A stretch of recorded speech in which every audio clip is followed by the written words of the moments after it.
CBSE update educator में आपका स्वागत है। चैनल पर नए हैं तो चैनल को सब्सक्राइब कर लें, बेल आइकन दबा लें, जिससे आने वाला हर नोटिफिकेशन आपको मिलता रहे। हम आपके लिए लेकर आए हैं बीएड फर्स्ट सेमेस्टर संबंधित असाइनमेंट बनाने का सबसे आसान तरीका। जी हम आपके लिए लेकर आए हैं असाइनमेंट बनाने का सबसे आसान तरीका, ठीक है ना। पेपर का नाम है योगा शिक्षा यानी योग शिक्षा। देख लीजिए, योग शिक्षा से संबंधित असाइनमेंट कैसे बनाते हैं, BD 104, ठीक है ना। आसानी से असाइनमेंट बनाएं, ठीक है। तो चलो वीडियो को स्टार्ट करते हैं। अभी तक आपने चैनल सब्सक्राइब नहीं किया तो प्लीज़ चैनल को सब्सक्राइब कर लीजिए, बेल आइकन दबा लीजिए, जिससे आने वाला हर नोटिफिकेशन आपको मिलता रहे। हम आपके लिए सारे असाइनमेंट की एक एक वीडियो हमने प्रोवाइड कर दी है। ये चौथी वीडियो है ना, तो चैनल को सब्सक्राइब कर दीजिए, वीडियो के अंत तक अवश्य बने रहिए। बाकी जो भी फाइलें बीएड से रिलेटेड बनती हैं, प्रत्येक की आपके सामने वीडियो प्रोवाइड कराते हैं। पूरी पीडीएफ पाने के लिए आपको क्या करना है, वीडियो के अंत तक बने रहना है। जानकारी पीडीएफ पाने के लिए वीडियो के अंत तक बने रहिए, ठीक है। हम आपको इसकी पीडीएफ भी प्रोवाइड कराएंगे, जिससे कि आपको असाइनमेंट बनाने में आसानी हो सके। तो चलो वीडियो को स्टार्ट करते हैं, ठीक है ना, आगे बढ़ते हैं। देखिए किस तरीक़ा से आसानी से वीडियो बनाते हैं। सबसे पहले हम क्या करते हैं, फ्रंट पेज तैयार करते हैं। आप ऐसे देख लीजिए फ्रंट पेज कैसे तैयार किया जाता है। ये देख लीजिए, ये सबसे पहले जो भी कॉलेज है उसका फ्रंट पेज बनाने, ठीक है ना। इस तरीक़ा से SN college of higher education Bajitpur सड़क प्रकाशगंज बीएड सेशन, यहाँ पर 2022-24 लिखा है। आपको क्या करना है, 2023 और 25 कर देना है, ठीक है ना। इस तरीक़ा से यहाँ लोगो बन जाएगा, यहाँ असाइनमेंट लिख देंगे, यहाँ आपका नाम लिख देंगे जो भी नाम है, यहाँ बीएड, यहाँ फर्स्ट सेमेस्टर, यहाँ रोल नंबर आपको लिखना है, यहाँ सब्जेक्ट योगा एजुकेशन, कम अधूरा लिख दिया, योगा एजुकेशन पूरा लिखना। यहाँ आपको अपना नाम लिखना है क्योंकि आप ही सबमिट करेंगे। यहाँ सब्जेक्ट टीचर का नाम लिखना है, जो भी आपको ठीक है ना गाइड करता है सब्जेक्ट के लिए, योगा के लिए, उसका नाम लिखना है। तो इस तरीक़ा से आपका फ्रंट पेज तैयार होगा। फट्टे वाली फाइल बनाएंगे जिससे टैग लग जाए, ठीक है ना, आराम से बांध सकें 2 या 4 जो भी जितने भी लाइनें हों, ठीक है ना। इस तरीक़ा से चलो आगे बढ़ते हैं। आगे इंडेक्स पे आपको क्या लिखना है, इंडेक्स पे देखेंगे, यहाँ पर आपका नाम लिखना है, या बीएड लिखना है, क्लास एंड सेक्शन, यहाँ रोल नंबर लिखना है आपको, यहाँ योगा एजुकेशन पूरा लिखना है, ठीक है ना। और यहाँ पर 23 और 25 लिखना है, ठीक है ना, 2023-25 यहाँ सेमेस्टर 5। अब यहाँ डिपॉजिट, यहाँ थोड़ी सी ध्यान रखा करें। जैसे यहाँ टॉपिक लिया गया अष्टांग योग, ठीक है ना, अष्टांग योग लिया गया, तो अष्टांग योग का कौन से पेज नंबर से, मान लीजिए 1 से लेकर के 8 तक है, तो आपको 1 से 8 तक लिखना है, ठीक है। जिस डेट में बनाते हैं वो, बाकी सबमिशन, बाकी टीचर रिमार्क दे देता है यहाँ पर। तो इस तरीक़ा से ये आपको पेज नंबर भरना है। योग की अवधारणा एवं उद्देश्य, महत्व, 2 टॉपिक लिए गए हैं, अष्टांग योग और योग की अवधारणा, उद्देश्य एवं महत्व, ठीक है। इस तरीक़ा से इंडेक्स भर देंगे। अगले पेज पे चलते हैं। अब अष्टांग योग क्या होता है, इसके बारे में थोड़ा सा बताना होता है। अष्टांग योग, पतंजलि अष्टांग योग के जनक है, पतंजलि को अष्टांग योग का जनक माना जाता है। पतंजलि के अष्टांग योग में धर्म और दर्शन की सभी विधाओं में समावेश के साथ साथ शरीर और मन के विज्ञान भी शामिल है। इसमें अष्टांग योग की राजयोग के नाम से भी जाना जाता है। अब ध्यान रखना है, कई नाम है। पतंजलि के योग सूत्र के बाद योग सूत्र ग्रंथ में लिखित, ठीक है ना, योग सूत्र की पता नहीं कौन कॉल कर रहा है, एक सेकंड, ठीक है ना। इस तरीक़ा से आप इसको देख लेंगे, ठीक है ना।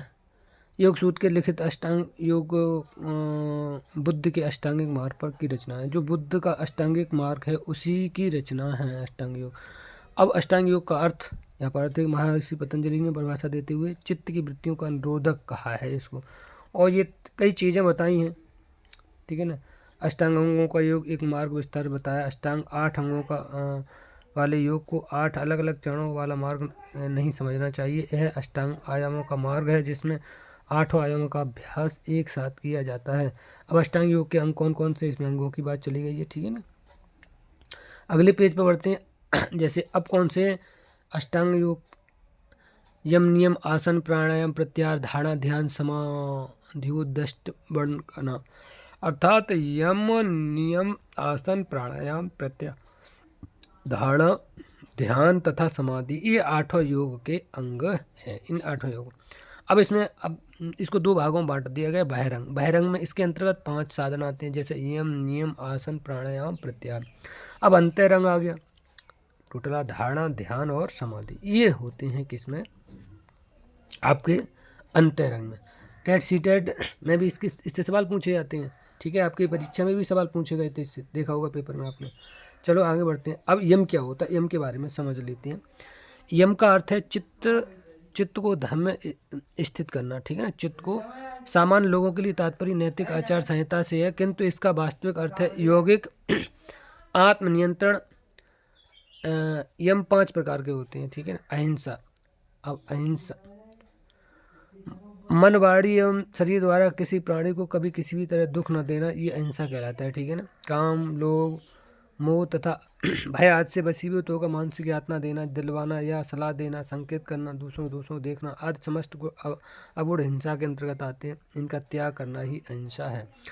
अब यम के अंतर्गत क्या है, यम दूसरा यम है सत्य। नेत्र, अन्य इंद्रियों तथा मन के द्वारा प्रत्यक्ष रूप से देखना, श्रवण किया गया तथा अनुमान द्वारा अनुभव किया गया जैसा कि घटित हो वैसा ही भाव प्रकट करने के लिए प्रिय एवं हितकर वचन बोलना ही सत्य है। दूसरा अस्ते दूसरे के धन या वस्तु का अपहरण कर लेना, ठीक है ना, चोरी कर लेना, छल से अथवा अन्य किसी उपक्रम द्वारा अनीत पूर्वक प्राप्त किया अपना बना लेना, चोरी करना, ये अस्ते के अंतर्गत आता है। तो ऐसा करना अस्ते के अंतर्गत आती है सारी। इन सभी तरह की चीज़ों अभाव का नाम ही अस्ते है, ठीक है ना। इन सभी तरह की चोरी अभाव का नाम ही अस्ते है, ठीक है ना। अस्ते मतलब चोरी करना, अब अस्ते अपनाना, तो इनको चोरी वोरी न करना, चोरी न वो किसी की चीज़ को चोरी से प्राप्त न करना अस्ते के अंतर्गत आता है। ये नियम का तीसरा भाग है। अगला है ब्रह्मचर्य। अब ब्रह्मचर्य को होता है समझना है। ब्रह्मचर्य का सामान्य अर्थ है काम वासना से परहेज करना, ठीक है ना, काम वासना न होना, किंतु ब्रह्मचर्य वास्तविक अर्थ उच्च चेतना में स्थित व्यक्ति से है। अगला अपरग्रह। अपरग्रह का अर्थ है अनासक्ति, जहाँ आसक्ति और आत्मप्रेरणा होती है, इस तत्व का बोध होता है, अपने स्वार्थ या अहंकार के लिए वशीभूत होकर आवश्यकता से अधिक धन या मोह प्रधान सामग्री को एकत्रित करना ही अपग्रह के अंतर्गत आता है। साधक को संग्रह वृत्ति का नहीं होना चाहिए, आत्मिक प्रगति के लिए अपग्रह की वृत्ति होना आवश्यक है, ठीक है ना। यानी अनावश्यक चीज़ों को इकट्ठा करना अपग्रह कहलाता है, ऐसे समझ लीजिए। तो ये कौन सा था, 5वां था। अब उसका अष्टांगिक योग का जो दूसरा भाग है वो है नियम। क्या है नियम? ये नियम का अर्थ है किसी भी कार्य का पालन, सदाचार का पालन करना, ठीक है ना।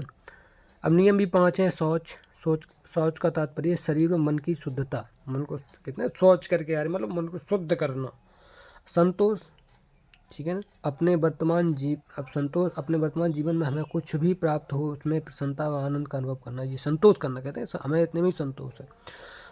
अगला है तप का तात्पर्य बेहतर अवस्था की प्राप्ति के लिए, ठीक है ना, परिवर्तन या रूपांतरण की प्रक्रिया के अनुगमन से है, ठीक है ना। तप करना मतलब किसी चीज़ का त्याग, ठीक है ना। तप का तात्पर्य बेहतर अवस्था की प्राप्ति के लिए परिवर्तन करना, रूपांतरित की प्रक्रिया के अनुगमन से है, ठीक है ना। ऐसे कर सकते हैं मेहनत करना बहुत, ठीक है ना। चलो आगे बढ़ते हैं। इसका दूसरा भाग चौथा भाग है नियम का स्वाध्याय, ठीक है। स्वाध्याय का अपने व्यक्तित्व के गुणों त्रुटियों सजगता से है, ताकि हम जान सकें कि हम कौन हैं, और इसी को स्वाध्याय कहा जाता है। मतलब स्वाध्याय अपना अध्ययन करना, ठीक है ना। स्वाध्याय करना सेल्फ एवेल्यूशन करना, एक तरीका से कमियों को दूर करना और अपने गुणों को और ज़्यादा प्रकृति देना। अगला ईश्वर प्राणधानी, ठीक है ना, ईश्वर प्राणधानी। यहाँ ईश्वर का अभिप्राय है उच्चतर सत्ता तथा प्राणधानी का तात्पर्य उसे विश्वास से है। कभी कभी इसका अर्थ ईश्वर के प्रति समर्पण से लगाया जाता है, ठीक है। ईश्वर के मतलब एक हमारे से ऊपर भी एक सत्ता है जिसका खौफ खाना, ठीक है ना, उसके प्रति अपने को समर्पित कर देना। कहते हैं ना जो करेगा ईश्वर ही करेगा, सब ठीक करेगा, तो उसके प्रति भी समर्पित रखना। अगला है आसन। पतंजलि तीसरा भाग है। पतंजलि के अनुसार स्थिर मुखमासन अर्थात सुखपूर्वक स्थिर होकर बैठने की स्थिति को आसन कहते हैं। योगी अपनी योग्यता अनुसार जिस नियम के द्वारा हिलने डुलने से रहित होकर स्थिर भाव से सुखपूर्व किसी भी तरह से कष्ट पीड़ा में रहित होकर दीर्घ अवधि तक बैठ सके, वही आसन उसके लिए उचित होता है। जिस आसन पर बैठकर उपासना की जाती है उसे भी आसन कहा जाता है, ठीक है ना। अगला प्राणायाम। प्राणायाम। प्राणायाम प्राण धन आयाम शब्दों से मिलकर बना है, जिसका अर्थ है प्राणों का विस्तार अथवा प्राणवायु नियंत्रित स्थापित करना। प्राणायाम दोनों साधकों के बीच का साधन है, अर्थात यह शारीरिक भी है और मानसिक भी। प्राणायाम से शरीर और मन स्वस्थ एवं पवित्र होता है। प्राणायाम के 3 स्तर हैं। रेचक, श्वास छोड़ने की प्रक्रिया को रेचक कहते हैं, ठीक है ना। श्वास छोड़ने की प्रक्रिया को क्या कहते हैं? रेचक कहते हैं, ठीक है ना, इस तरीक़ा से। अगला पूरक। प्राणायाम को नासिका द्वारा शरीर के अंदर जितने समय तक रोक सकते हैं उसे पूरक कहते हैं। कुंभक। कुंभक कुंभक का अर्थ है सांस लेने या छोड़ने के बाद रुकना, सांस छोड़ना, ठीक है ना। कुंभक का अर्थ है सांस लेने या छोड़ने के बाद रुकना। अगला है प्रत्याहार। प्रत्याहार है वासनाओं को जो इंद्रियां नियंत्रण गमन करती हैं उनकी इस गति को अपने अंदर लौटाकर आत्मा को लगाना या स्थिर रखने का प्रयास प्रत्याहार है। अगला धारणा, ठीक है ना। धारणा। अब धारणा क्या है? किसी स्थान, मन के भीतर या बाहर विशेष पर चित्त को स्थित करने का नाम धारणा है। यम, नियम, आसन, प्राणायाम, प्रत्याहार द्वारा इंद्रियों को उनके विषय में हटाकर चित्त में स्थिर करना ही धारणा कहलाता है। अगर ध्यान धारणा की स्थिति में चित्त के निरंतर स्थित रहने की को ध्यान कहते हैं। अगला है समाधि, यानी 8वां है। जब साधक को ध्येय वस्तु में पूरी तरह डूब जाता है तो उसे अस्तित्व का ज्ञान नहीं रहता, तो उसे समाधि कहा जाता है। पतंजलि के योग सूत्र में समाधि को 8वां यानी अंतिम और अवस्था माना जाता है। तो ठीक है, ये आपका पहला टॉपिक खत्म हुआ। दूसरा, योग की अवधारणा, उद्देश्य एवं महत्व। अब योग का अर्थ यहाँ पर देख लेते हैं। योग का अर्थ एवं परिभाषा यहाँ दी हुई है, ठीक है ना। ये दिया योग शब्द की उत्पत्ति ये जो योग तथा युज समाधु धातु से के धन प्रत्यय लगाकर हुई, जिसका अर्थ है बांधना, एकत्रित करना, संयोग करना, विशेष अर्थों में समाधि करना, ठीक है ना। ये तमाम चीज़ें बताई गई। प्राप्ति के लिए प्रक्रिया प्रस्तुत करना। महर्षि व्यास ने योग का अर्थ समाधि ही बताया है। ऋषि पाणिनि ने योग का शब्द का अर्थ धातु के युज समाधु, युज योगे, युज योगुम्बे, अर्थात आत्मा का परमात्मा से मिलन ही योग है। महर्षि पतंजलि ने योग का स्वरूप बताते हुए कहा है, योगे निश्चित वृत्ति निरोधा, अर्थात चित्त की वृत्ति रोकना ही योग है। अब गीता भगवान श्री कृष्ण के अनुसार योग कर्मसु कौशलम, अर्थात कर्म करने में जो कुशलता है उसका नाम ही योग है। अमृतनिषोपनिषद के अनुसार शरीर की स्थूलता कम होना, निरोगी होना, विषय में आसक्ति न होना, शरीर की कांति तेजस्ता, स्वर की मधुरता, शुभ गंध की होना, मल मूत्र अल्प होना, ये सब योग की पहली सिद्धि है। महर्षि वशिष्ठ के अनुसार संसार सागर से पार होने की मुक्ति की युक्ति का नाम ही योग है। तो योग की परिभाषाएं हो गई, ठीक है। आगे अमृतना उपनिषद के अनुसार, ठीक है ना। अब इसमें देखेंगे नादोपनिषद के अनुसार देखेंगे भय, क्रोध, आलस्य, अधिक शयन, अधिक जागरण, अधिक भोजन या बिल्कुल निराहार रहना आदि समस्त दुर्गुणों को योगी सदैव लिए परित्यक्त कर दे। अब योग के उद्देश्य बताया गया, इसमें बताया गया तमाम चीज़ें बताएंगे। देखिए हेडिंग डाल करके, योग का उद्देश्य हमारे जीवन का सर्वांगीण विकास करना हो, और बाकी चीज़ें भी इसमें एक्सप्लेन की गई, ठीक है ना। अब इसमें इस तरीक़ा से, अर्थात वेद रूपी कल्पवृक्ष के फल योग शास्त्र है। इस योग, अब यहाँ पर द्युज सेवती शाखस्य श्रुति, द्युज सेवती शाखस्य श्रुति कस्पत्रो फलम, और आपका है ये समन भवतापस्य योगम भजतम सत्या, गौरक्षित संहिता से लिया गया इसका, अर्थात इसका मतलब है वेद रूपी कल्प वृक्ष के फल योग शास्त्र हैं। इस योग शास्त्र से सेवन से संसार में 3 प्रकार के तप का रमन होता है, ठीक है ना। अब कौन कौन से, थोड़ा सा योग का महत्व बताया गया यहाँ पर। योग का महत्व इस प्रकार है। योग का संबंध मुख्यतः मन की शांति, स्थिर और एकाग्र करने से है, अर्थात योग के द्वारा मन शरीर में रोग दूर हो जाते हैं। योग का प्रत्यक्ष अनुमान एवं शब्द विधि का प्रयोग भी वर्तमान शिक्षा प्रणाली बड़े पैमाने पर हो रहा है। योग दर्शन अनुशासन पर निर्भर है।